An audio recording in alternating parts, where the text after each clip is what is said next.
My FYP on TikTok has been absolutely full of MAGAs having a meltdown over first initially Charlie Kirk being shot, and then after we found out that he had passed. Just a tremendous amount of videos like this one. They're fucking animals! You liberal, progressive, deranged fucking animals! You are so hateful in your hearts to go out and shoot a young man who's never hurted anyone with Christian values, a young, beautiful family, a father, a husband, a friend, a son. You shot him. Why? Because you didn't agree with his politics? Because you didn't agree with his ideology? That's the reason why he deserves to die, you fucking animals! Again, this is before we knew anything about the shooter, who is a cishet white man from a Mormon, Utah, Republican, gun-loving family. Right, this was right after we found out that Charlie did not survive. Let me show you another one. Oh, before I do, I mean, obviously, like, you can see the manufactured outrage, right? You can see the way that they're milking this. Not unlike how Republican politicians and the regime are milking it, but I'll talk about that in my next video. You motherfucking animals. You fucking gross, disgusting people. Get the fuck out of America. He fucking died. And you fucking goddamn fucking pieces of shit Americans are happy? He's somebody's fucking father, bro.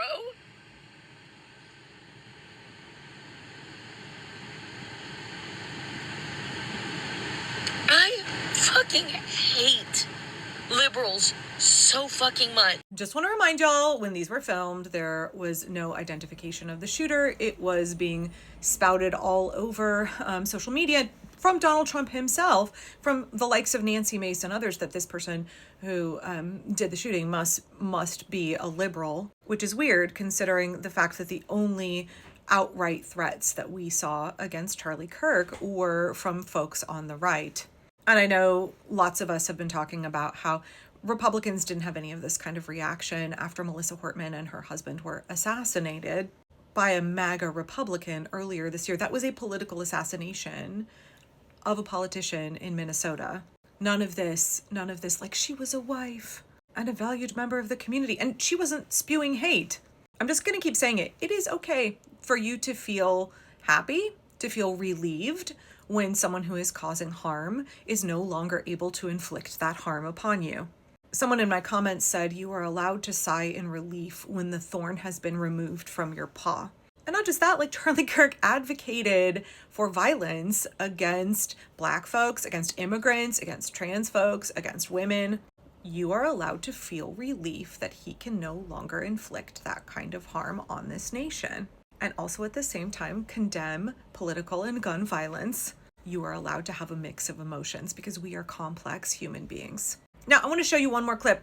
Please take note that all of these are white women, by the way, who are having these reactions. I mean, I've seen plenty of white men sobbing, but so much of the, like, anger, outrage, screaming, like, complete dysregulated display of emotions that we're seeing is from white women. But I want to show you one more, and then I want to contrast it to Donald Trump's reaction this morning when asked about Charlie Kirk. I am Charlie, and I will not be silenced, and I will talk until your ears bleed. Okay? I am Charlie Kirk, and I will not be silenced, ever. You will never silence this white girl. Now, obviously, the right is trying to make a martyr out of Charlie already. I mean, I think it's profoundly gross that the regime is using him, having J.D. Vance escort his casket on Air Force to parade him as a spectacle in front of the entire country in order to whip the alt-right, to whip MAGA, to whip white supremacists up into a frenzy. And a lot of people online right now are really concerned that the regime is going to be successful in using Charlie Kirk as the next, like, horse vessel to justify the escalation of their political violence against folks who are opposed to the regime. But Knitting Cult Lady was saying, like, well, they're going to try, but are they going to be successful?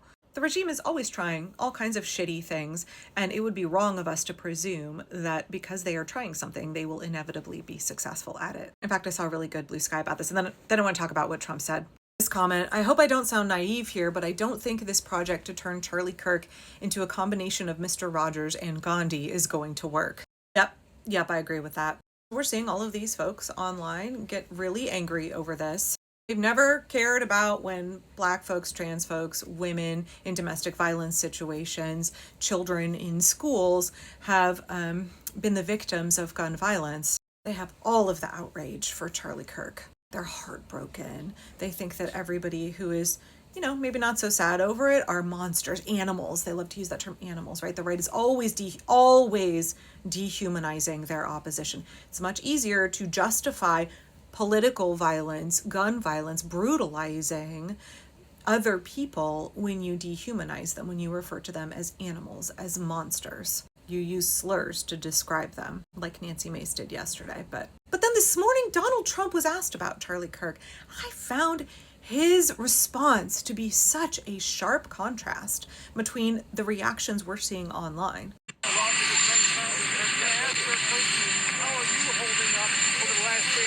I think very good. And by the way, right there, you see all the trucks. They've just started construction of the new ballroom for the White House, which is something they've been trying to get, as you know, for about 150 years. And it's going to be a beauty. It'll be an absolutely magnificent structure. And I just see all the trucks. We just started, so it'll get done very nicely, and it'll be one of the best anywhere in the world. Yeah, he was basically like, oh, I'm fine. Let's pivot to talking about the ballroom. After Donald Trump had his ex-wife Ivanka buried on his golf course in order to call it a cemetery for the tax benefit, I actually did a little bit of reading about whether narcissists experience grief. I'm sorry I can't find it online right now, but there was a piece that I read that really stuck with me. And it was like, narcissists do not grieve. They just cycle through denial and anger. They can feel anger that they've lost their supply. They've lost someone who was useful to them. And again, I'm just summarizing here, so forgive me if I'm stumbling through a little bit, but like, narcissists don't miss you when you're gone. They miss what they were able to extract from you. That they often may move on very, very quickly, right? Like how Trump immediately pivoted to talking about the ballroom. Oh, I'm fine. I'm over, Charlie. Let's talk about the ballroom. The fact that they are able to move on so quickly is evidence of their emptiness, evidence of the fact that they are emotionally a shell. Charlie Kirk played a role and was useful to Donald Trump in life, and he's going to try and make him be useful in death. He's not grieving him. He's not actually outraged. I'm not sure these women who I stitched, I'm not sure they were actually outraged either. Maybe it was all performative, but for Donald Trump, it definitely was all performative. It's all about how he can stoke divide in this country, both in order to distract us from the Epstein files. I shouldn't say both, because it's at least three things, because yeah, absolutely, it's a distraction from the Epstein files, the way that he's going to milk this and use this. Yes, it's absolutely also a grift, because everything the regime does is a grift. Donate to me, give money to me, give me your dollars and your rights so I can protect you from situations like this, from scenarios like this. And then, of course, also, it's about keeping the working class divided and distracted so we don't notice the way that he is dismantling our democracy at an unbelievable pace so that the oligarchy can cement control. It's all about making sure that we are fighting amongst ourselves, that we are having hate just like, brood amongst us, right? It's all about creating those tensions within the working class so that we don't realize who our actual oppressor is. If we are so busy being filled by the regime, the folks on the right are being filled with hate, dehumanizing other working class people, venting their anger and their frustration over their reduced quality of life at other working class people, at people in poverty, at trans folks, at Black folks, at immigrants, rather than the actual source of their suffering, which is the super rich, then Donald Trump has gained a victory. So he is going to keep using Charlie Kirk. He's going to try and make a martyr out of him in order to advance his authoritarian agenda and also to do everything he possibly can to prevent the working class from gaining class consciousness, from having any sort of solidarity, because tyrants, autocrats, oligarchs, they understand that there are so many more of us than there are of them. So they've got to keep us divided. They've got to keep us caught in these cycles of hate and division and violence so that we don't all collectively come together and work to topple our shared oppressor.